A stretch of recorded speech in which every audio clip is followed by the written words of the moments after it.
বলে কেচ্ছা কাহিনীর বয়ান করি। কি বয়ান করি? কথা কন।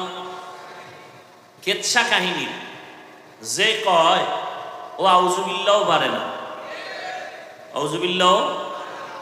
তাকে প্রশ্ন করেন, তুমি কি জানো পৃথিবীর শ্রেষ্ঠ কিচ্ছা কাহিনীর কিতাবের নাম কোরআন শরীফ? মাশাআল্লাহ, মাশাআল্লাহ, বসেন।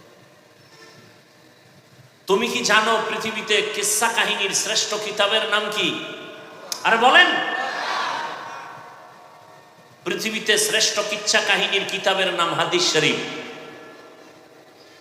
ওলামায়ে কেরাম ভুল হলে এখন ধরাই দিবেন, কানে কানে না, জোরে মাইক লইয়া। কোরআন শরীফটার মধ্যে কিচ্ছা কাহিনী আছে না নাই? সাপের কিচ্ছা আছে। এই ওলামায়ে কেরাম আছে? সাপের কিচ্ছা আছে, বাঘের কিচ্ছা আছে, পিপিলিকার কিচ্ছা আছে, মশার কিচ্ছা আছে, মাছির কিচ্ছা আছে, আছে না নাই? হাতির কিচ্ছা আছে, গরুর কিচ্ছা আছে।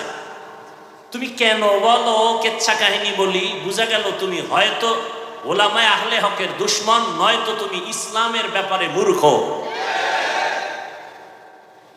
তোমার কোরআন হাদিসের জ্ঞান নাই, তুমি মূর্খ।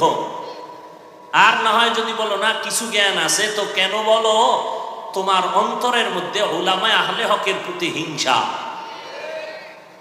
আল্লাহ হেদায়েত দান করুন। হায় হায় হায়।